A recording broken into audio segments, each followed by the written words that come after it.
9 months is a long time to hold your breath. The identity of the next US president won't be known until the 6th of November, but already the prospect of it being Donald Trump has America's allies clenched in strategic suspense.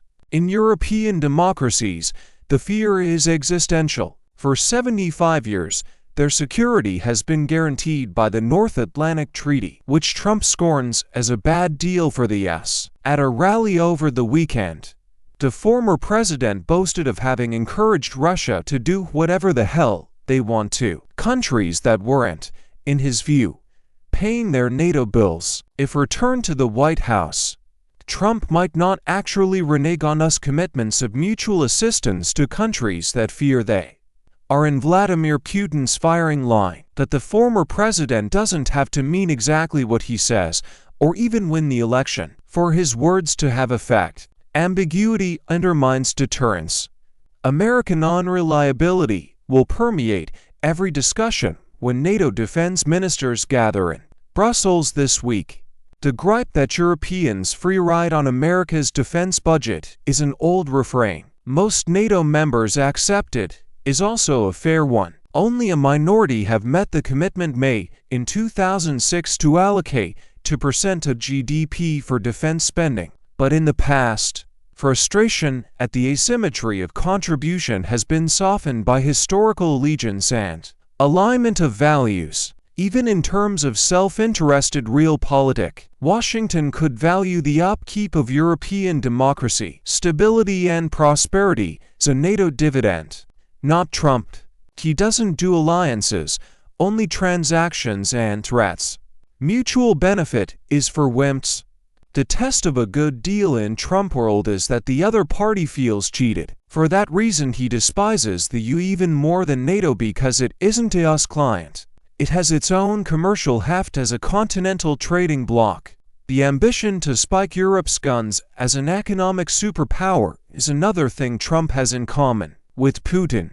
It is why they were both enthusiasts for Brexit. US unreliability is already stalking the battlefield in Ukraine. Vital aid has been held up in Congress, which is partly the effect of Trump having a thumb on the military scales. Before he has even been formally nominated as the Republican candidate, it looks like payout for a Kremlin that Western finance and moral support for Kyiv will run out faster than Russian shells and conscript cannon fodder. There is a faction of the US right that admires Putin on ideological grounds as a scourge of degenerate liberalism. But mostly Republicans are just glad if the war goes badly for the side Joe Biden has backed, so they can cast his presidency as an era of US weakness and Trump has a restoration of strength. The repugnant cynicism of that game will poison America's international relationships, even if Biden wins a second term. It is already clear that the old congressional consensus in favor of constitutional democracy and the rule of law has gone. Seeing the writing on the wall, European leaders are talking with new urgency about what Emmanuel Macron calls strategic autonomy. This used to be dismissed as an improbable flight of Gallic fancy. Now it frames the continent's agenda. The implications in terms of where the extra money for bigger defense budgets, even more than 2% of GDP, will come from, and what a consolidated continental defense capability actually involves, are only slowly seeping into domestic politics. Those questions are coming to Britain, too. It is a conversation for which Westminster is hopelessly unprepared. The proximity of a general election has narrowed horizons in what is at the best of times a myopic political culture. Foreign policy rarely impinges. Even when Brexit was the dominant issue, the focus was usually parochial, internecine Tory squabbles and nationalist mythomania, never a rational discussion of what it meant for the UK's alliances. One sign that Rishi Sunak is sensitive to the magnitude of what might happen to the US in early November is that he is reported to be going off the idea of holding a UK ballot at the same time. Trump winning while Parliament was dissolved would exacerbate the shock and complicate Britain's response. But Sunak won't be drawn on the deeper questions that should inform the response. David Cameron went so far as to describe Trump's trolling of Mado over the weekend as not a sensible approach. That is, presumably, also the current Prime Minister's view. Sunak brought his predecessor back into the cabinet so he could outsource foreign policy in election year. His own diplomatic repertoire is thin. The main achievement has been stabilizing EU relations via cordial and realistic engagement with Ursula von der Leyen, European Commission President. Bilateral European relationships have been neglected. Sunak still hasn't visited Berlin since moving into number 10, which comes across as a snub given the importance of protocol in German politics.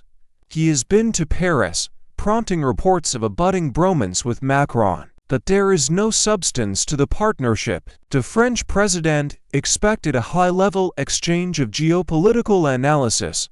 His British counterpart wanted a quickie deal on stopping small boats crossing the Channel. The obsession with maritime migration has been more fruitful as bonding material in relations with Giorgia Meloni, the Italian Prime Minister with a pragmatic streak belying a far-right pedigree. It is a revealing affinity for Sunak, putting him closer to the camp of European populists who will cheer a second Trump term than the liberals who flinch at the thought. The preference is noted in Paris and Berlin. It is consistent with the tenor of Sunak's plans to legislate Britain out of its treaty obligations towards refugees. The safety of Rwanda bill, under scrutiny in the House of Lords this week, repudiates less of the European Convention on Human Rights than many Tories would like, but it is conceived in contempt for the court that adjudicates breaches of that convention.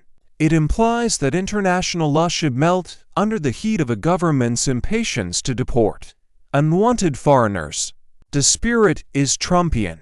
In other contexts, Sunak aspires to be a friend to Europe. His support for Ukraine is unwavering. He negotiated the Windsor Framework for Northern Ireland in repudiation of Boris Johnson's vandalistic Brexit method. The refraining from sabotage is the minimum requirement for functional relations. Good neighborliness is a mood, not a policy concept. It doesn't answer the hard question of how Britain engages with a Europe that craves strategic autonomy. For a generation, Britain's foreign policy had two pillars: the UN, the transatlantic alliance. London was the pivotal bridge between Washington and Brussels. Brexit blew up one side. Trump has wired the other side for detonation. That is a crisis of Britain's global orientation. That should be central to debate in a general election campaign. That would require political leaders who can admit the crisis exists. I'm not holding my breath.